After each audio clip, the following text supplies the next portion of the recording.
Dans l'axe Zinedine, le contrôle et le but. Super contrôle.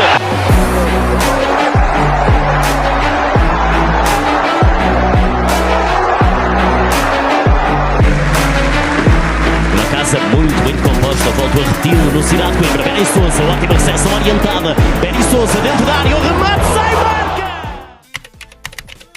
Salut à tous, bienvenue sur Contrôle Orienté. Aujourd'hui, on reçoit un joueur dont le parcours est aussi riche que sa technique. Il est formé en Seine-Saint-Denis, passé par le futsal, repéré pour sa technique, sa taille et sa capacité à percuter. Il aime bien jaillir, attiser les curiosités et surtout il a explosé les réseaux sociaux avec la CAN. Aujourd'hui, il joue en D3 portugaise avec Coimbra. J'ai nommé Benny Sousa. Salut Benny, comment tu vas? Ça va et toi? Très bien. Ça va, merci. D'ailleurs, merci d'être avec nous. Pour commencer, est-ce que tu peux te présenter s'il te plaît pour ceux qui ne te connaissent pas? Moi, c'est Benny Sousa. Je suis né le 21 août 2003 à Tremblay, d'origine congolaise, et je suis joueur de football professionnel. D'accord. Quel Congo? Parce que c'est important pour certains. Congo, Brazzaville. Brazzaville. Donc toi, tu surveilles pas le fleuve alors? Ouais. Ah oui, c'est important de surveiller le fleuve pendant que d'autres jouent la CAN. Bon. Ça commentaire. Donc, tu peux nous dire c'est quoi ton premier souvenir lié au foot, s'il te plaît? Premier souvenir lié au foot. Je dirais que c'est avec mon frère. Mon frère en bas de chez moi en train de m'entraîner avec mon grand cousin Rabi Figuera et Maëva Salomon qui habite à côté de chez moi. Je dirais que c'est mon premier vrai souvenir de foot, on va dire. D'accord. Effectivement, ton frère Freddy, il a usé tous les terrains de la ville, tous les terrains de Villepinte. Dès que je sortais dehors, je le croisais sur un terrain, seul ou pas, avec un ballon. Ouais. C'est incroyable comment il aimait et comment il aime le football, ton frère. D'accord. Et du coup, t'as bien fait? On va dire un peu. Et justement, quand t'étais petit et que tu jouais, tu peux nous dire à quel poste t'étais sur le terrain, s'il te plaît? Au début, quand j'ai commencé, j'étais ailier gauche. Ailier gauche, parce que j'aimais beaucoup Neymar. Donc, je voulais qu'on me fasse jouer à gauche. Et c'est là que j'ai commencé à jouer. Mais au fil du temps, je me suis repositionné au milieu de terrain parce que mes capacités ne me permettaient plus d'être un joueur du milieu de terrain. Donc, on va dire que je pouvais alterner entre ailier gauche ou au milieu de terrain quand j'ai commencé le football. Et c'est un coach qui t'a replacé au milieu ou c'est par toi-même que t'as compris que les qualités étaient plus faites pour jouer dans l'axe du terrain plutôt que sur un côté? Non, je pense à cet âge, c'est difficile de reconnaître où on peut être le mieux, tu vois. Souvent, on veut jouer là où on préfère, là où on veut, sans forcément avoir de raison précise. Mais c'est plus le coach qui m'a repositionné à ces postes-là. D'accord. Oui, effectivement, c'est pas facile d'avoir du recul sur soi-même quand on est petit. Exactement. Mais non, c'est bien. Et puis t'as accepté les choix du coach? Ouais, bien sûr, j'ai accepté. C'était un poste qui me convenait aussi bien, donc j'ai accepté sans broncher. C'est bien, parce que quand on est petit, on veut tous mettre des buts, mais c'est pas possible. C'est ça, exactement. Sinon, tu te décrirais comment sur un terrain ou en dehors durant ta jeunesse? Sur un terrain de foot, je me décrirais comme quelqu'un qui aime prendre du plaisir, qui aimait avoir le ballon dans les pieds, qui aimait dribbler, marquer, faire des passes décisives, et qui aimait le football tout simplement. C'était ma raison de vivre quand j'étais petit. Donc, le football, ça passait avant tout. Ah ben c'est une très belle image de ta personne et du football. C'est bien. Sinon, donc tu viens d'Île-de-France, précisément de Seine-Saint-Denis, ouais. Et tu faisais partie d'une génération monstrueuse de bowlers. Est-ce que le niveau il est aussi élevé qu'on le dit en Île-de-France? Et si c'est le cas, pourquoi il n'y a pas plus de clubs étrangers qui viennent recruter chez nous? C'est quoi ton avis sur le sujet? Ouais, je pense que le niveau en Île-de-France, il est très très très élevé. Je pense qu'on a vraiment un vivier de talent, peut-être le plus grand du monde, certainement. Et la génération avec laquelle j'ai grandi, c'est vrai qu'on était beaucoup en avance, je vais dire, et qu'il y avait énormément de bons joueurs et de talents qui aujourd'hui continuent à performer. Et je pense que il y a des clubs étrangers qui viennent, peut-être que ça se voit pas trop, mais je pense qu'il y a des transactions qui se font. Mais je pense qu'on pourrait avoir plus de lumière sur les joueurs de l'Île-de-France parce qu'il y a vraiment beaucoup de talent et qu'il pourrait y avoir beaucoup plus d'opportunités pour eux. Oui, on est d'accord. Il y a les plus grands clubs français qui prennent les meilleurs joueurs. Paris, Rennes, Lyon, Monaco, Auxerre, Le Havre. Les autres clubs de Ligue 1, Ligue 2 se servent également, sauf que je pense que certains autres clubs pourraient venir chez nous et recruter des joueurs, parce que comme tu l'as si bien dit, l'Île-de-France est le plus grand vivier au monde devant Sao Paulo. Exactement. Et je pense que la région profite de cette grande vague d'immigration africaine, italienne, portugaise, portugaise. Et ce melting pot, je pense, contribue très fortement à ce niveau qui est très élevé, puisque avant ta génération, ça jouait beaucoup dans les rues, de tout âge. village, à jouer dans les rues, ça se mélangeait. Maintenant, ça se fait beaucoup moins. Le futsal a on va dire, remplacé le foot de rue. Mais les joueurs sont puissants physiquement, malgré leur physique atypique, ils arrivent à être très bons techniquement, en dribble.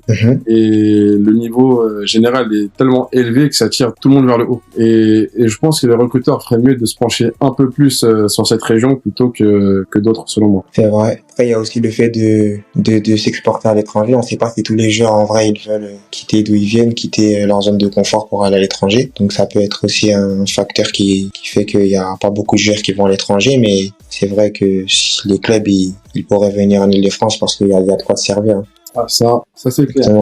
En plus que les Français qui s'exportent généralement laissent une bonne image dans ces pays-là. Le joueur français a une très bonne image dans le monde entier. Donc j'invite les recruteurs à venir se servir chez nous. Hein. Il y a à boire et à manger. Hein.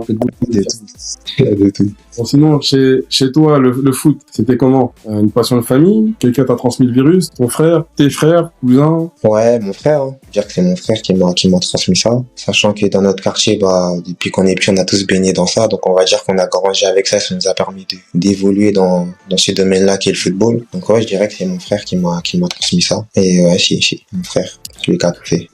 On lui passe le bonjour à Freddy d'ailleurs. Ouais. Et donc, quand t'étais jeune, c'était quoi ton club préféré? Quand j'étais jeune, mon club préféré c'était le FC Barcelone, parce que mon frère était pour le FC Barcelone, donc j'ai suivi tout simplement. Et plus j'ai grandi, plus j'ai appris à aimer, on va dire, tous les clubs, à apprécier chaque joueur qui pouvait passer dans chaque club et à aimer le football en général. À ne pas vraiment être un supporter d'une équipe, mais plus un supporter du football, on va dire. Après, c'est vrai que ta génération, vous êtes plutôt, on va dire, supporter d'un ou de plusieurs joueurs plutôt que supporter des clubs. Exactement. Par exemple, certains, quand Ronaldinho est parti du PSG pour aller à Barcelone, certains ont suivi et ont supporté le Barça et ont lâché le PSG, qui à cette époque-là n'était pas le PSG d'aujourd'hui. Et après, ils l'ont suivi au Milan AC, etc., etc.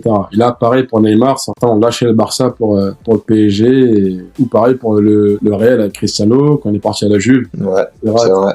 C'est pas ma façon d'apprécier le football, mais c'est une façon que j'entends et que je respecte. Je comprends, y a pas de souci. Bon, sinon, tu commences en club en 2009 au FC Villepinte. Le grand FC Villepinte, un club historique de la région, pour ceux qui ne le savent pas. Et tu vas y jouer pendant 7 ans, de 2009 à 2016. Et en parallèle, de 2012 à 2016, tu joues aux Artistes Futsal, donc le club de futsal de la ville, qui maintenant est en D2, chez les seniors, D2 national.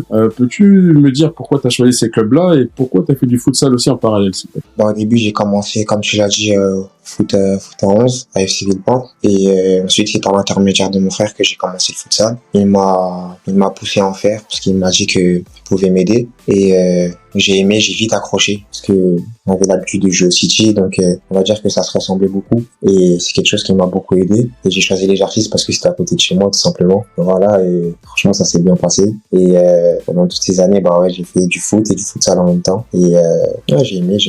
Franchement, c'était une bonne expérience pour moi. D'accord. Et avec le recul, qu'est-ce que le futsal t'a apporté et que t'a-t-il appris que le foot à 11 n'aurait jamais pu te transmettre? Le futsal, ça m'a apporté beaucoup de choses, ça apporte beaucoup de choses, ça apporte déjà une qualité technique au-dessus de la moyenne, ça apporte aussi une créativité et une inspiration, on va dire, débordante. On sait que les petits espaces, le cerveau, il doit penser vite, on doit agir vite pour sortir des situations, pour faire la différence. Donc je pense que c'est ce que ça m'a apporté, et c'est des choses que tu ne peux pas retrouver au foot à 11, du moins à une petite échelle, et c'est quelque chose que j'ai pris dans mon bagage et que j'ai apporté au foot à 11 et qui m'a beaucoup aidé. Et ouais, le futsal, c'est, on va dire, une discipline différente, mais une discipline aussi similaire. Donc, il y a beaucoup de choses à prendre et je les ai prises, tout simplement. Suivi l'exemple de Wissam Ben Yedder, par exemple, qui a commencé à Garges Gibson, et après poursuivi avec le foot à 11. Et selon moi, le futsal, ça apporte aussi cette capacité à se sortir des petits périmètres. Ouais. Tu es pressé par 1-2 joueurs et t'as la ligne de touche derrière toi, par exemple, où les solutions sont minces, l'espace aussi est mince, et tu dois trouver une ou des solutions pour te sortir de cette difficulté. Exactement. Je pense que en plus de gagner en qualité technique, tu développes cette qualité de dribble et cette liberté d'expression que tu peux transposer au foot à 11. Exactement, ouais. Oui, c'est ça. Et donc, on en a parlé tout à l'heure, le foot francilien, à ton époque, il était comment? C'était de la dinguerie, hein. Franchement, moi, ma génération, on va dire notre génération 2003, 2002, franchement, c'était vraiment fort. Hein. On avait des équipes comme le Paris FC, c'était la référence. Il y avait des équipes comme Tarsi, Neuilly, qui étaient vraiment forts. Je pense qu'on a vraiment une génération qui nous poussait à être meilleurs et qui a fait son nom et son bruit, on va dire. Il y avait peut-être des équipes comme Drancy, Ouais. Créteil, Ouais, j'en ai oublié beaucoup, mais il y en avait énormément. Joinville, Énormément. Pont-Rouge. J'imagine que c'est formateur après pour le monde professionnel. Ouais, bien sûr, ça aide. Franchement, ça aide beaucoup. Ça aide beaucoup parce que ça te pousse à te dépasser, à progresser. Et je pense qu'on se connaissait à peu près tous, tu vois. Donc, c'était aussi une source de motivation. On connaissait à peu près tout le monde dans chaque équipe. Donc, voilà. Ah, c'est parfait. Et est-ce qu'il y a un coach qui t'a marqué dans ta jeunesse? Un coach en particulier? Dans ma jeunesse, c'est-à-dire en formation ou En foot amateur ou même après? à FC Villepinte, j'ai eu Mehdi Alali et j'ai aussi eu DJ qui m'ont marqué. Ça a été mes coachs pendant un long moment qui m'ont beaucoup appris. Mais je dirais que pendant l'école de foot, on va dire, quand j'étais jeune, c'était vraiment ces deux coachs qui m'ont marqué, qui m'ont beaucoup appris, qui m'ont beaucoup apporté. Dans ma formation, je dirais Momo Chacha, coach que j'ai eu lorsque j'étais en 17 national. Et je pense que c'est le meilleur coach que j'ai eu jusqu'à présent. Quoi, le meilleur coach? Qu'est-ce qui faisait que... Non, ce coach, il pas les autres? il aimait le foot, si tu le ressentais. Il vivait vraiment le foot. Il avait une passion qui était incroyable et qui m'a marqué et qui fait que jusqu'à présent, c'est le meilleur coach que j'ai pu avoir. Franchement, c'était cool de travailler avec lui. Coach passionné et déterminé. Et vous êtes resté en contact, pardon? Ouais, je suis resté en contact avec lui. J'ai pu lui envoyer des messages de temps en temps. Et voilà. Magnifique. Ouais. Et je poursuis, comme je le disais tout à l'heure, il y avait une génération monstrueuse dans ton équipe de futsal, avec le Mbappé du futsal justement, à savoir Nelson Lutin, qui est aujourd'hui au Havre, Noah Massengo, qui est passé par Auxerre et qui est aujourd'hui à Augsbourg, Ryan Lutin, le frère de Nelson, qui joue à Amiens, et d'autres comme Bilal Brahimi également, pour ne citer qu'eux. C'était comment au quotidien avec eux, le futsal? On a eu Bilal Brahimi, il n'a pas été présent aux artistes futsal. On va dire que je l'ai côtoyé au City. C'est à peu près la même chose. Et sinon, pour les autres, Nelson Lutin était un peu plus vieux que nous, donc c'était vraiment une référence, un exemple. On allait le voir jouer, on appréciait vraiment ce qu'il proposait et ce qu'il faisait, tout simplement. Ensuite, à Noah et Ryan, on a joué dans la même équipe et franchement, c'est facile de jouer avec des joueurs comme ça. Ah, voyez, Ouais, c'est facile, franchement. Noah, il a 2 ans de plus que nous. Je me rappelle que je prenais beaucoup d'exemples sur lui puisqu'il avait une certaine maturité. Il savait faire des choses qu'on savait pas encore faire. Donc, je me rappelle et j'ai même le souvenir que je le regardais beaucoup. Ryan Lutin, c'est un génie. Donc, franchement, c'est facile de jouer avec eux. Donc, c'était que du plaisir et franchement, que des bons souvenirs. Voilà, tout simplement. Ça fait plaisir. J'imagine que jouer avec des joueurs plus âgés que soi, ça accélère sa progression. Exactement, ça forge, ça accélère sa progression, ça te pousse à réfléchir plus vite, ça te développe tout simplement dans tous les aspects du jeu, ça te développe et ça te forge, on va dire, pour le futur. Même mentalement, j'imagine. Ouais, exactement. Et donc, à 12-13 ans, à peu près à cet âge-là, tu rêves déjà d'être joueur professionnel ou bien tu joues juste pour le plaisir? Ouais, je dirais que je voulais être pro, mais en vrai, je savais pas ce que c'était vraiment. Donc, mais je dirais que ouais, je voulais être pro, je voulais être professionnel, je voulais en faire mon métier et je l'associe au plaisir parce que je voulais en prendre aussi. Mais c'était quelque chose que je voulais faire, que j'avais dans la tête. Ouais, je savais ce que je voulais faire plus tard. C'est bien d'être focus et de tout faire pour atteindre ses objectifs. Ouais. Mais à ce moment-là, qu'est-ce qui te fait dire que tu peux réussir concrètement? Je dirais que c'est le fait que j'ai signé. Je me suis dit que c'était une bonne chose parce que je me rappelle qu'à notre époque, signer, c'était quelque chose on va dire, d'incroyable, tout simplement. Et ce qui m'a poussé à me dire qu'il y avait quelque chose à faire, que je pouvais aller loin et qu'il fallait que je m'en donne les moyens, que de toute façon, j'irais le plus loin possible et que je n'aurais pas trop à la fin, tout simplement. D'accord. Donc, tu évoques ce moment où tu rejoins le Havre en 2016. Comment ça s'est fait? Qui vient te chercher? À l'époque, j'avais mon conseiller qui s'appelle Greg, qui travaillait avec le Havre. Et à cette époque-là, j'étais à FC Villepinte et par l'intermédiaire de plateaux, du tournoi et de matchs, avec le temps, j'ai pu être suivi et par la suite, j'ai pu signer mon contrat et partir au centre de formation du Havre. Sans faire d'essai? J'ai eu quelques tournois, des essais aussi un peu et on va dire que c'était plus pour me voir et ça a été plus ou moins à conclure. Donc après, ça s'est fait, quoi. Donc, le Havre, comme tu le sais, c'est un centre de formation mythique qui forme bien, avec de très bons éducateurs, qui n'hésitent pas à faire confiance aux jeunes, du centre pour les lancer en pro. Est-ce qu'à ce moment-là, tu te rends compte de l'énorme opportunité que tu as ou pas? Je dirais oui et non. Quand on est petit, en vrai, Je savais que signer, c'était quelque chose de bien, que c'était incroyable, mais je n'avais pas le même recul que je peux avoir aujourd'hui. Mais je savais où je mettais les pieds, mais j'étais encore, on va dire, insouciant, tu vois, conscient de la situation, et juste content et heureux d'aller jouer, d'aller faire ma passion, quoi. D'accord. Et justement, quand tu quittes Villepinte pour Le Havre, comment se fait la transition entre le foot amateur et le centre de formation, notamment en termes d'infrastructure, donc les terrains qui sont de qualité, les meilleurs joueurs, les meilleurs éducateurs, etc., etc., avec aussi un planning bien différent. Tu fais 2 à 3 entraînements par semaine à tous les jours. Comment ça se passe? Ouais, c'est une expérience qui est très agréable. D'un coup, tout change et tout va pour le mieux. Comme tu l'as dit, il y a des infrastructures qui sont excellentes, les coachs qui sont bons, les terrains, les joueurs qui sont bons, exact. Et effectivement, donc, ça te permet de progresser et de jouer avec des meilleurs joueurs. Donc, je dirais que ça s'est bien fait. Ça s'est bien fait. On était des jeunes qui cherchaient à jouer au foot, à prendre du plaisir. Donc, franchement, ça s'est bien fait. Je pense qu'on en a tiré de bonnes choses dès le début. Et même physiquement, ça s'est bien fait? Transition? Ah, c'est vrai que c'est plus dur, hein. Physiquement, c'est vrai que c'est plus dur. Il y a une préparation, il y a des tests physiques, il y a des entraînements qui peuvent durer plus longtemps, qui peuvent être plus intenses, il peut y avoir plus de charges physiques. Donc, il y a eu un temps d'adaptation, je dirais, à avoir et pouvoir prendre le rythme et assimiler tout ça. Et un retard à rattraper vis-à-vis des autres joueurs aussi? Des autres joueurs qui étaient étaient là-bas déjà? Physiquement, qui eux étaient un peu plus peut-être prêts que toi? Non, je pense pas, parce que quand j'arrive, on est en U14, donc il sort de U13, je pense pas qu'il y ait une grande différence. Je pense pas que le fait d'être dans un club pro à 12-13 ans change vraiment d'être dans un club amateur à 12-13 ans, en vrai. Peut-être la qualité des entraînements, etc. Mais à cet âge-là, je pense pas qu'il y ait une grande différence. Donc quand on arrive, on va dire qu'on est tous sur un pied d'égalité. Des gens qui peuvent avoir des caractéristiques meilleures que d'autres, mais on va dire qu'on part tous de la même ligne de départ. Ça va. Ça change des personnes qui rejoignent les centres de formation à 16, 17 ans où physiquement c'est... Ouais, exactement. À ce moment-là, il peut y avoir une différence. Ouais. D'accord. Et l'éloignement avec la famille, c'était pas trop compliqué? On entend souvent les joueurs dire que c'était difficile, les parents n'étaient pas là, frères et sœurs, etc. Non, moi, personnellement, je l'ai bien vécu, moi. Bon, personnellement, je l'ai bien vécu. Après, comme tu l'as dit, moi, j'ai connu ça tôt, donc peut-être que même maintenant, si je suis loin de ma famille, je me sens pas vraiment. Après, j'ai connu ça tôt, mais au départ, je l'ai bien vécu. Ils nous ont fait beaucoup de prévention sur ça quand on est arrivé aussi, parce qu'ils savaient que ça pouvait heurter quelques-uns, mais dans ma génération, lorsqu'on est arrivé, on l'a tous bien vécu, franchement. En fait, être au centre, faut le vivre. C'est dire que c'est une expérience différente, incroyable, et il faut le vivre. Parce que c'est enrichissant, on va dire. Donc, moi, je pense qu'on l'a bien vécu. Après, ceux qui ne vivent pas bien, je comprends aussi, tu vois. Ah, parce que bon, Le Havre, Paris, ça va. Ouais, c'est ça. Certains vont à Toulouse, Monaco, Nice. Ouais, c'est compliqué, hein. C'est compliqué. Mais bon, et la saison, parce que tu fais qu'une saison là-bas, elle se passe comment? T'as du temps de jeu, tu joues à ton poste, tu progresses.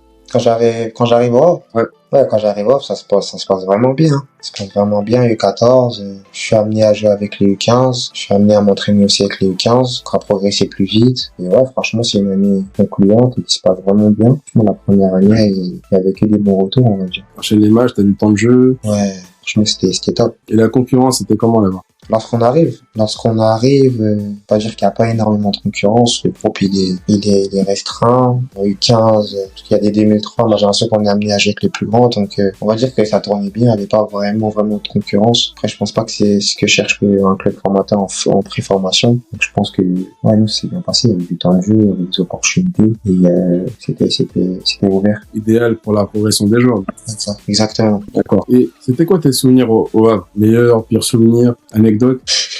Si je parle, ça va être trop long.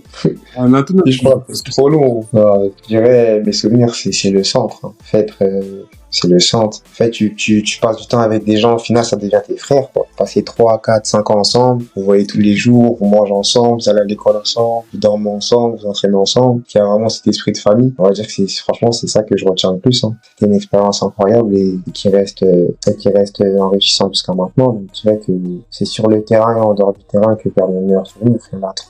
c'est toi qui vois, hein. Moi, je suis tout oui, en tout cas. Sur le terrain, je vais dire, mon premier souvenir, c'était quand on a gagné le Coupe de Normandie en U15, génération 2003. C'était un premier accomplissement pour nous, on va dire. Et je me rappelle qu'à cette période-là, il y avait Samba Diop qui était décédé, un joueur de l'équipe réserve. On a pu lui rendre hommage à la fin de la victoire et de cette finale. Donc ça a été un moment fort et émouvant à la fin. Je pense que c'est un bon souvenir que je peux te dire, celui-là. Donc ça a été émouvant et un grand accomplissement à la fois pour nous, la génération 2003. Paix à son âme à Samba Diop. C'était contre qui en finale de cette Coupe de Normandie? Caen? Ouais, j'ai oublié. Évreux? Non, je crois. Quand on les avait sortis en demi, je crois, un truc comme ça. Ça devait être QRM ou quelque chose comme ça, je sais plus Ouais. exactement. Ouais, Viron Métropole. Avec une bonne... quelque chose comme ça, ou franchement, je sais plus exactement. On les avait connus. Il y a du niveau aussi en Normandie, hein. Ouais, Il y a des bons petits clubs. sûr. Donc t'as fait deux saisons là-bas, au Havre. Tout à 5. 5. Ouais. Oui, 2016-2021, tant pour moi. Mhm. Et Ouais.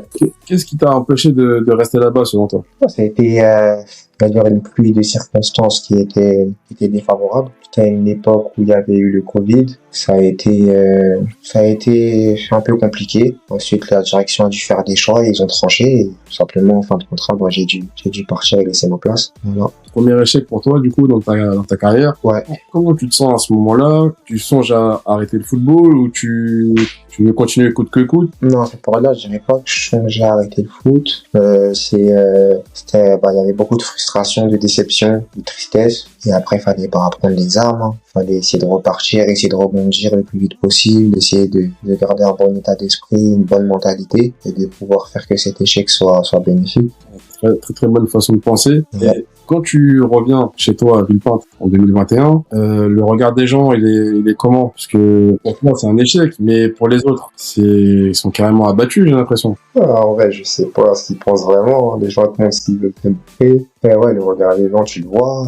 Après, c'est normal. Hein. Les gens, ils doivent partir tôt, ils doivent revenir sans, on va dire, réussir. Donc, c'est un peu, ils se posent des questions. Mais franchement, moi, personnellement, je l'ai plus ou moins bien vécu, on va dire. J'avais ma famille, j'avais mes amis, on a la même passion, on a les mêmes objectifs et depuis qu'on est petit, on se poussait. Donc, ça a été, on va dire, aussi quelque chose qui m'a beaucoup réconforté. Ma famille, mes amis, etc.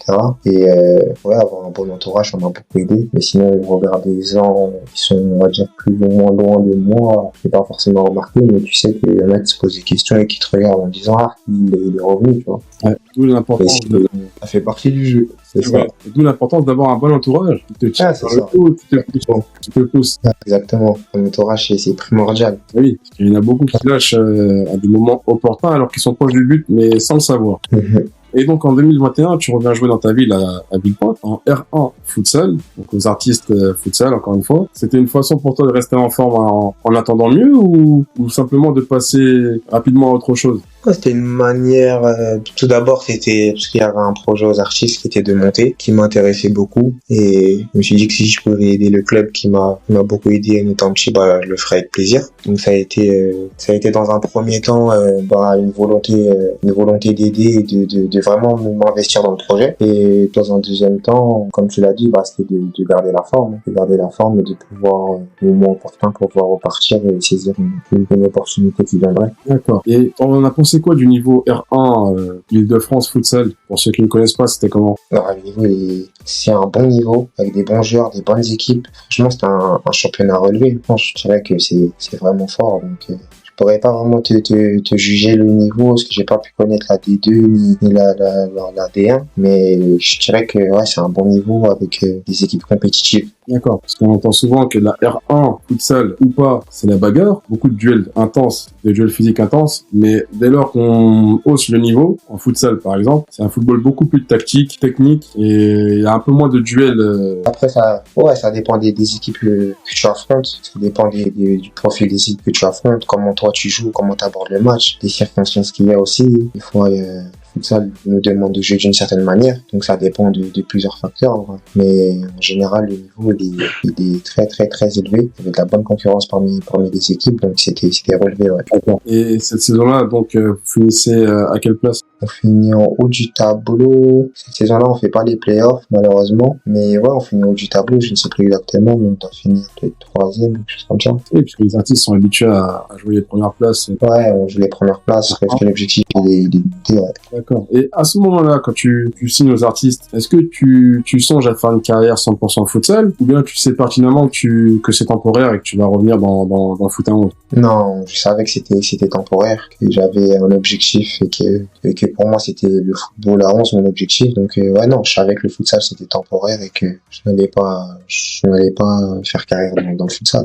D'accord. Au moins tu savais où tu allais aller. Ouais, si, j'en étais conscient. D'accord. Et donc à l'issue de cette saison, arrive l'été 2022 2 et tu te retrouves sans club. Donc j'imagine que c'est une période très difficile. Comment tu l'as vécu? Et pourquoi tu étais sans club et pourquoi t'as pas continué avec les artistes futsal? Bah, à ce moment-là, je me rappelle que mon frère il me disait de rejoindre un club, mais en fait, je crois à ce moment-là, j'avais pas la tête à reprendre dans un club à côté, à me relancer. Mon objectif est vraiment d'avoir une opportunité qui permettrait de repartir tout de suite. Donc, je suivi mon instinct et je me suis dit que je resterais comme ça, tout simplement. D'accord. Peut-être qu'à ce moment-là, tu t'attendais à avoir plus de sollicitations ou bien des sollicitations d'un meilleur niveau que ce que tu as eu. Ouais, des sollicitations, mais après aussi, comme je t'ai dit, je me voyais, c'était aussi un état d'esprit, tu vois, pour être fait bien dans sa tête, pour pouvoir s'investir quelque part. Faut pas y aller pour y aller, faut vraiment être sûr de ce que l'on fait. Et dans mon état d'esprit, j'étais pas dans cette mentalité-là, donc j'ai suivi mon instinct, comme je t'ai dit, et je me suis permis, on va dire, de rester comme ça. Et voilà, tout simplement. Apparemment, ça t'a été bénéfique vu là où tu es aujourd'hui. Ouais, on va dire ça. Hein.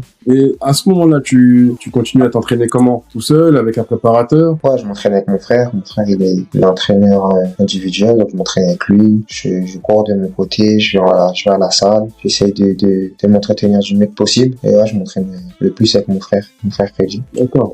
Et qu'est-ce qui te donne la force de continuer à ce moment-là quand beaucoup d'autres auraient arrêté? Moi, je dirais que c'est ma foi en Dieu, parce que il y a beaucoup de moments aussi que je vais l'arrêter, hein, mais cette foi m'a permis de rester fortifié, de continuer d'avancer, de me battre pour ce que je voulais. Et je dirais que c'est la foi que j'ai et qui m'a permis de continuer. De rien lâcher. C'est vrai qu'il y a beaucoup de fois où tu veux arrêter et tu te demandes si ça vaut vraiment le coup. Et c'est vraiment un dilemme dans la tête à gérer et à maîtriser. Et parce que il y a beaucoup de personnes qui ne voient que la partie immergée de l'iceberg, alors qu'il y a énormément d'efforts, que ce soit mental ou surtout physique, que pour s'entretenir, il faut beaucoup courir, faire du fractionné, corde à sauter, des exercices de renforcement.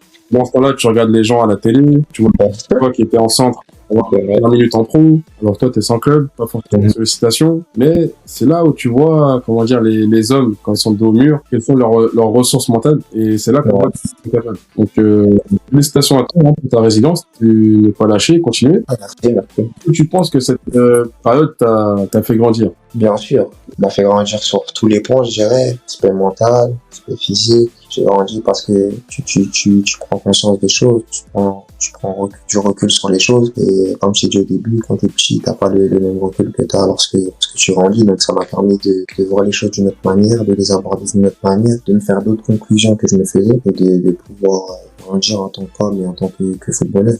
C'est bien parce que certains auraient pu avoir envie de se lancer dans le monde du travail, d'aller à l'usine ou autre, reprendre les études, et en se disant si ça passe dans le football, tant mieux, sinon c'est pas grave, tant pis. Alors que toi, t'avais pas de plan B, pas de plan C, c'était tout dans le football. Ouais, on va dire ça comme ça. Hein. En vrai, là où je suis maintenant, je suis content et en vrai, ça a porté ses fruits, tant mieux. Après, ceux qui décident de reprendre l'école, de travailler, je pense que je peux aussi les comprendre. Le plus important, c'est d'être heureux et d'être en paix avec soi-même et d'avoir une paix mentale. Hein. Durant cette période, qu'est-ce qui te manque le plus? La compétition, le vestiaire, le quotidien, le rythme?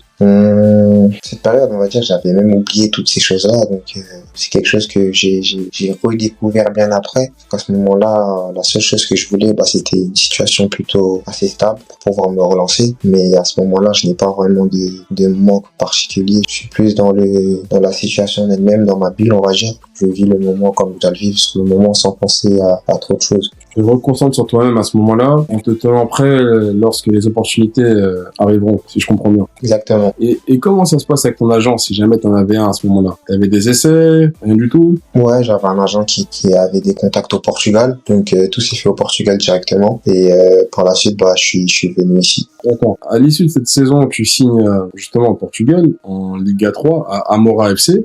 Ça se passe comment? Au début, ça se passe bien, mais je jouais pas. Je jouais beaucoup avec l'équipe réserve, mais je m'entraînais avec l'équipe première. Et je suis arrivé en fin octobre, début novembre, et j'ai pu faire mon premier match fin février avec l'équipe première. Au début, c'était compliqué, parce qu'il y a la barrière de la langue, tu es dans un autre pays, tu dois t'adapter, tu joues pas, tu dois continuer à t'entraîner, à rester concentré. Donc, au début, c'était pas facile, hein. Au début, c'était pas facile, mais les conditions permettaient de tenir le coup et de rester prêt. Ils prennent son mal en patience. Ouais, exactement. Peut-être que le staff technique avait jugé que tu avais besoin de reprendre le rythme, de te refaire peut-être un peu physiquement, parce que c'est c'est une chose de s'entraîner de ton côté seul, c'en est une autre de toucher le ballon régulièrement, comprendre le rythme, changement de direction, changement de rythme, etc., etc. Donc peut-être que c'était le chemin que le staff avait décidé pour toi. Ouais, on va dire ça comme ça. Après, chaque coach a sa façon de jouer, ses repères et ses stratégies, on va dire. Et que dans l'optique du coach, j'étais pas une pièce maîtresse de son plan, mais par la suite, comme tu l'as dit, j'ai pu jouer, donc tant mieux. Ça m'a permis de continuer à bien m'entraîner, à gagner du rythme, et on va dire que ça devait se passer comme ça. Au moins, tu as su t'adapter à ton environnement et saisir les opportunités qui t'ont été données, c'est très bien. Et Amora, justement, t'avais que ce choix-là ou t'avais d'autres clubs? À ce moment-là, moi, j'avais pas de choix. Hein. À ce moment-là, à ce moment-là, en fait, je sortais de Famalicão, ou un club que j'avais expérimenté au début février 2023 jusqu'à juillet. Finalement, ça ne s'est pas fait. Et ensuite, j'ai fait beaucoup de clubs avant d'Amora. J'ai fait beaucoup de tests qui n'ont pas été concluants. J'ai dû faire 4-5 clubs. Et parce qu'Amora, ont accepté, c'est l'apport de sortie que j'avais. Donc, je l'ai pris, tout simplement. C'est très bien. T'as su saisir ta chance et ne pas la lâcher. Exact. Et donc, tu te dis quoi à ce moment-là? Que c'est ta dernière chance, malgré ta jeunesse? À ce moment-là, je me dis c'est bon, enfin j'ai trouvé quelque chose, enfin je vais pouvoir m'exprimer, et je me dis que en fait je le prends sans pression, en fait, vas-y, hein. Maintenant que tu as ce que tu voulais, vas-y, fonce et on verra comment ça va se passer. Donc je l'ai pris comme une porte de sortie et non pas comme une dernière chance. Ok. Et l'adaptation s'est passée comment par rapport au pays, la culture, la langue, le foot différent peut-être? Assez vite, on va dire, assez vite. J'avais dans mon équipe des collègues à moi qui parlaient français, donc ça m'a beaucoup aidé. Ensuite, la langue, j'ai dû apprendre au fur et à mesure. Et après, dans notre pays, tu dois toujours t'adapter, toujours trouver ta place. Et le football, je pourrais pas comparer parce que j'ai pas connu le football senior en France, donc je sais pas vraiment ce que c'est, je le vois juste, mais ce que j'ai expérimenté au Portugal, c'est un bon football, on va dire, qui est relevé par moment et qui est intéressant, et on peut s'exprimer en tant que joueur. Un championnat ouvert avec beaucoup d'opportunités et qui m'a aidé à m'exprimer. D'accord. Et justement, cette saison-là, tu fais que 11 matchs puisque tu commences en février, mais tu arrives quand même à te démarquer et à mettre 3 buts. Ouais, je fais 9 matchs. 9 matchs. Je fais 9 matchs, ouais. Et ouais, j'ai pu être décisif au bon moment, Dieu merci. Et ce qui m'a permis de faire ma place, de faire mon trou dans l'équipe où j'étais. Et voilà, tout simplement. En fait, tu retrouves tes sensations, tu gagnes du temps de jeu, tu deviens décisif. Est-ce qu'il y a un match qui t'a marqué durant cette deuxième partie de saison? C'est mon match, je dirais, contre Caldas, un match à l'extérieur où on joue pour le maintien parce qu'on est dans la phase de maintien à ce moment-là. Et c'est un match où j'ai pu marquer et j'ai pu être élu homme du match. Donc c'est un bon souvenir, un bon match qui m'a marqué parce que j'étais assez bon durant ce match. Je peux faire de bonnes choses et j'en ai gardé des bons souvenirs de ce match. Et c'est là que tu vois que tout le chemin que tu as parcouru avant n'aura pas été vain au final. Ouais, exactement. Après, je me dis que de toute façon, le plus important, c'est de se donner à fond et que en vrai, le résultat, on le connaît pas. Donc autant faire les choses et après, on verra comment ça va se passer. Donc à ce moment-là, j'étais content et je prenais mon plaisir parce que ce que je veux aussi, c'est prendre du plaisir. Donc, oui. Et surtout ne pas avoir de regrets. C'est ça, exactement. Voilà, prendre du plaisir et pas avoir de regrets, c'est tout ce qui m'importe. À ce moment-là, tu vois que tu engranges du temps de jeu, que tu deviens décisif et que tu prends du plaisir. Est-ce que tu te dis que tu peux peut-être aller plus haut? Bien sûr. L'objectif, il a toujours été d'aller plus haut et d'aller au niveau, d'aller plus loin possible. Donc, même avant d'être à moi, dans ma tête, j'étais toujours dans la mentalité que je pouvais aller au-dessus et que je pouvais aller plus haut. Donc, on va dire que ça s'est fortifié à ce moment-là lorsque j'ai retrouvé un club, mais c'est toujours quelque chose que j'ai pensé plus profondément.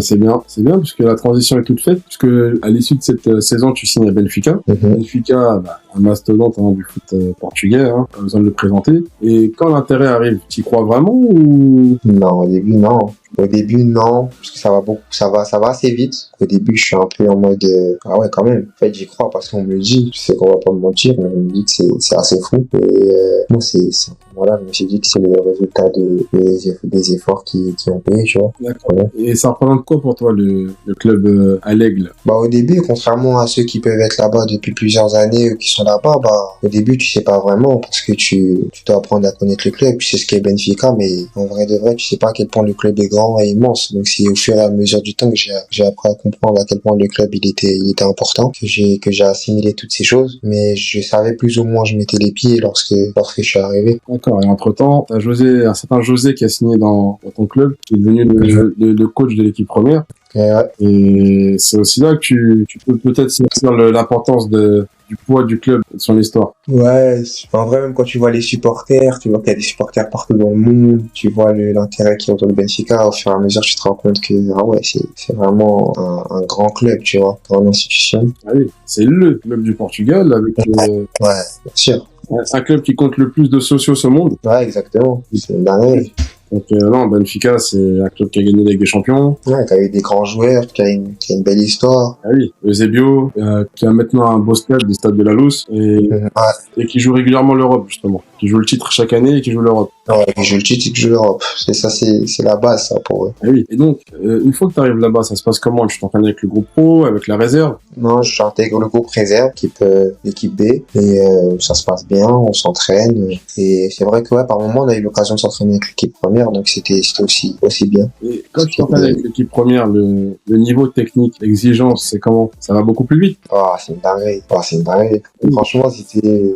En fait, j'avais jamais vu ça, en fait. Franchement, c'est impressionnant. Parce que lorsqu'on regarde en vrai, en dehors du terrain, on a toujours des avis, toujours des choses. Mais quand t'es sur le terrain, c'est là que tu vois que c'est différent. Et qu'il y a pro et pro, tu vois. Franchement, c'était niveau technique, l'intelligence, etc. C'est... Wow. Parce que comme tu l'as dit, excuse-moi de te couper, Ouais. quand on regarde un match à la télé, au stade ou sur le bord du terrain, on a tous un avis, on a tous envie de se dire, ah, à sa place, j'aurais fait ci, à sa place, Ouais. ça, ou lui, il est nul, ou bref, que des critiques et des paroles, entre guillemets, inutiles. Mais une fois que t'es à la place du joueur en question, C'est différent. là, bizarrement, Ah, c'est différent. pas la même vision des choses, hein. Ouais, c'est différent. Après, les gens, c'est des passionnés, donc c'est normal qu'ils ont un esprit critique, qu'ils jugent et qu'ils ont des attentes, tu vois, mais c'est vrai que c'est différent. Mais au fondé, je pense qu'ils doivent le savoir. Hein. Ah oui, en plus, que ce soit avec l'équipe réserve ou l'équipe première, tu joues avec des joueurs qui valent déjà une certaine somme. Et non, c'est différent. En plus, à ce niveau-là, encore pire. Ah oui, on peut avoir des ascensions fulgurantes comme Félix, par exemple, Bernardo Silva, qui est passé directement de Benfica B à Monaco. Non, Benfica, ça, on le sait très bien, hein. Ils forment des pépites. Et tu aspires à cette destinée-là. Ouais, j'espère, on verra bien sur l'année en arrière. Hein. On verra bien. Moi, je dois juste être concentré sur le présent. C'est le présent qui m'importe. Et la suite, on verra bien. D'accord. Et en termes d'infrastructure, le staff, la méthodologie, ça se passe comment? Franchement, c'est une dinguerie. Je peux te dire que ça. C'est une dinguerie. C'est grand. Il y a tout. Il y a tout. Le staff est professionnel, est compétent. Les terrains sont bons. Et tout est top. Tu vois, je peux rien dire de plus pour ça. D'accord. Et malgré le temps de jeu réduit, Ouais. j'imagine que tu progresses dans tous les domaines. Ouais, malgré le temps de jeu, en vrai, bien évidemment, je progresse. Malgré le temps de jeu, j'essaye de profiter de chaque moment. J'essaye de vraiment de m'investir au maximum pour pouvoir en tirer le meilleur des parties. Donc, je dirais que ça a été quand même une bonne expérience malgré tout. C'est pas fini, hein? Non, je parle de l'année que j'ai passée. D'accord. Et donc, à ce moment-là, tu maîtrises la langue ou pas encore? Vite fait, hein. Vite fait, j'ai des petits trucs, je comprends plus que je parle. Donc, ça va. Ah, c'est déjà bien. Et donc, aujourd'hui, à plus de recul, tu décrirais comment? Est-ce que tu es un joueur de futsal qui s'est adapté au foot à 11 ou bien un joueur de foot à 11 à part entière? Ah ouais, bonne question. Franchement, c'est une bonne question parce que je pense que dans le futsal, j'ai mes chances de réussir, j'ai mes chances de pouvoir performer au niveau. Ah ouais, voilà, je dirais plus que je suis un joueur de foot à 11 différent, on va dire. Atypique. Ouais, on va dire ça. J'imagine que c'est une force. Ouais, c'est une force, bien sûr. C'est une force et ça me rend différent. C'est des atouts c'est des armes que j'ai prises et que j'utilise, tout simplement. D'accord. Et donc, cet été, tu signes en prêt à Coimbra. Coimbra qui a joué dans le passé en première division portugaise et qui connaît des temps difficiles de défendre en troisième division. Peux-tu nous dire pourquoi ce club? Tu avais le choix ou c'était encore une fois la seule opportunité qui s'offrait à toi? On va dire que c'était la seule bonne porte de sortie qu'il y avait. C'est un choix que j'ai fait vis-à-vis des circonstances, vis-à-vis de l'histoire du club aussi. C'est le premier club du Portugal, un grand club avec une bonne histoire et beaucoup d'ambition. Et il y a aussi beaucoup de choses qui ne se sont pas faites avant ça, donc ça a été la porte de sortie qu'il y a eu et je l'ai saisi. Et avant de signer là-bas, t'as promis du temps de jeu ou pas du tout?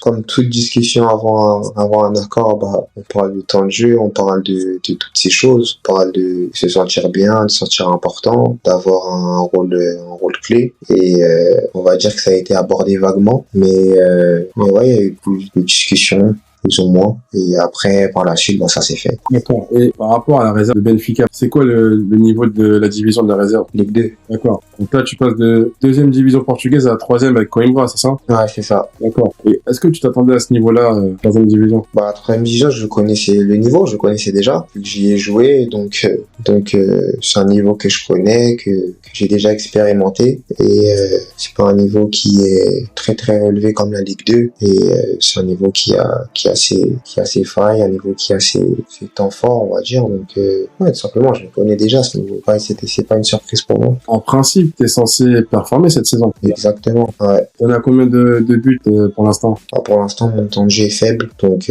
ça revient au problème de départ. Et je prends mon mal en patience, je suis dans une situation compliquée pour l'instant, donc j'essaye de rester prêt. Et quand la porte viendra, je la prendrai tout simplement. D'accord. Et selon toi, c'est uniquement dû au choix du coach ou peut-être que tu ne corresponds pas à son système de jeu? Je pense que j'ai ma part de responsabilité aussi, qu'il a la sienne. Je pense que c'est dû à ses choix, parce que c'est lui qui fait les choix. Moi, je suis là, je suis disponible, je me sens prêt à performer. Et après, c'est aussi, je dirais, une question de philosophie, une question de système et de confiance aussi. Donc voilà, je pense que c'est toutes ces choses qui font que la situation, elle reste comme ça pour l'instant. D'accord. Et avant de commencer la saison avec eux, t'avais des objectifs personnels ou collectifs avec eux? Je m'investir avec eux et dans le projet qui est de monter en Ligue 2. Et moi, pour ma part, avoir du temps de jeu, prendre du plaisir. Et voilà, comme j'ai dit tout à l'heure, moi, je me concentre sur d'abord le présent, donc essayer de prendre du plaisir. Et ensuite, quand les choses viendront, elles viendront. Si ça porte ses fruits, tant mieux. Et voilà. L'idée, c'est de performer. Et c'est une chose que je peux pas faire, mais j'espère que je pourrai le faire très prochainement.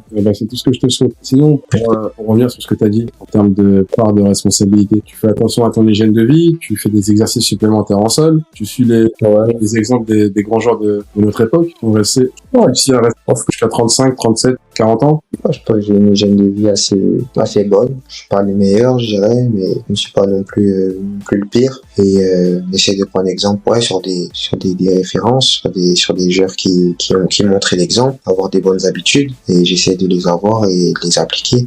Peut-être est-ce là un axe d'amélioration? Ouais, bien sûr, toujours. De toute façon, je pense que tout reste à s'améliorer dans le futur, un futur proche ou un futur lointain. Et puis, c'est quelque chose que je peux avoir, je devrais quand même l'améliorer dans le futur, parce qu'on n'a jamais rien de parfait, je dirais. Mais bien sûr, c'est une chose que je dois continuer à améliorer, être assidu dessus, et ainsi que plein d'autres domaines similaires. D'accord. Peut-être aussi parler avec le coach d'un point de vue tactique. Peut-être que selon lui, il y a des choses que tu n'as pas assimilées par rapport à sa façon de jouer, sa façon de voir les choses. Ouais, peut-être. Après, je suis peut-être un joueur, je suis pas un joueur de système, je dirais, je suis un peu un joueur qui pose des problèmes au coach, mais on en a déjà parlé, j'ai compris sa philosophie, j'ai compris ce qu'il voulait retranscrire sur le terrain, et voilà, tout simplement. Et concernant le foot portugais, qui est connu pour développer ces jeunes joueurs, tu penses que ça peut être éventuellement un tremplin, que ce soit vers un autre club européen, ou peut-être même vers l'équipe première de Benfica? Comment tu le ressens jusqu'à présent dans ton évolution? De où est-ce que je me situe dans un futur proche, lointain, on va dire? Un futur très proche. Moi, dans ma tête, je me situe Benfica, c'est l'idéal. C'est les clubs avec lesquels je suis sous contrat, c'est les clubs avec lesquels j'ai envie de performer. Donc, j'essaie de m'en donner les moyens, et si ça peut marcher, tant mieux. Et moi, dans l'idéal, je me vois là où je pourrais être heureux, là je pourrais prendre du plaisir, et là je pourrais être épanoui, tout simplement. Et ensuite, le reste se fera. Dans ma tête, je sais que je peux performer, et je suis apte à jouer partout. Je sais que j'ai le niveau pour aller au niveau, donc j'essaie de m'en donner les moyens comme je le peux. On passe par le travail encore et encore. Ouais. Et aussi de ne pas se blesser. La santé, c'est important. Sinon, si tu te blesses, ça va être compliqué. T'as des systèmes de jeu préférentiels ou pas? Ou des postes préférentiels?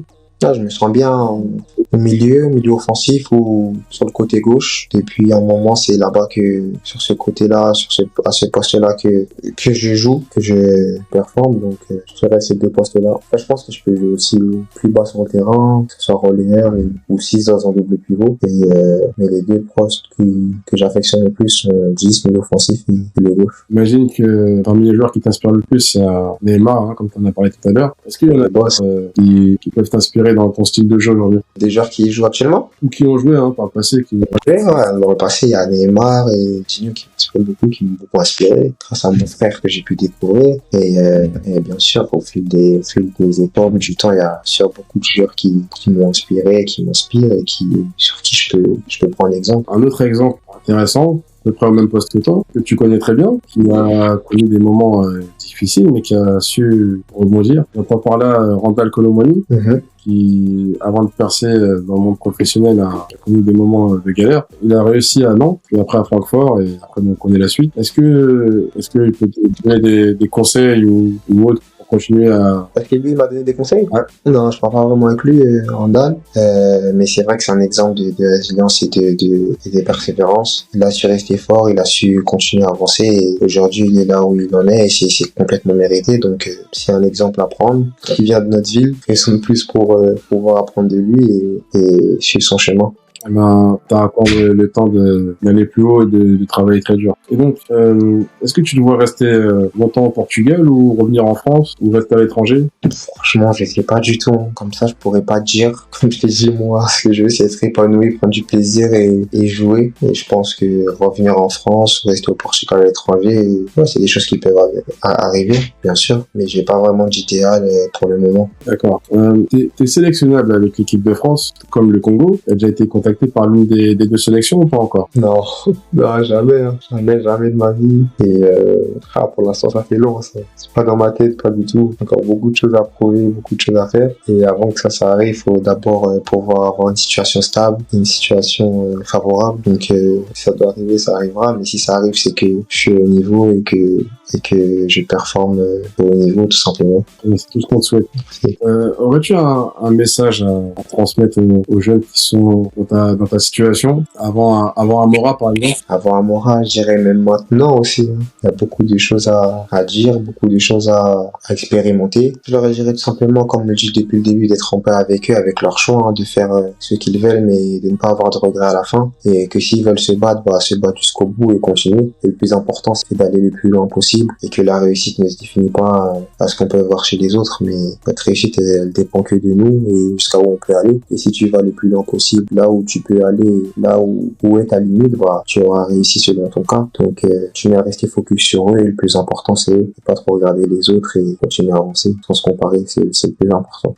C'est très beau. Il n'y a plus qu'à mettre en application pour réussir, que ce soit dans le football ou dans un autre domaine, parce que la réussite ne se résume pas qu'au football, bien sûr. Exactement. Tu auras un message également pour les supporters de Benfica, de Coimbra? Benfica, j'espère vous revoir. Si ça peut se faire, j'espère vous revoir et vous donner du plaisir et vous faire, vous procurer des émotions comme je sais le faire. Et les supporters de Coimbra, on est dans une bonne phase en ce moment. Malgré tout, on a un bon état d'esprit et dans cette bonne phase-là, il nous manque que les résultats, donc j'espère que ça le fera. Et pour ma part, j'espère aussi pouvoir leur donner du plaisir et leur montrer de quoi je suis capable, parce que je pense qu'ils l'ont pas encore vu. Mais bon, le plus important, c'est l'équipe, donc on verra bien ce qui va se passer. D'accord. Et j'ai également vu qu'il y avait un ancien club à Mora dans la poule.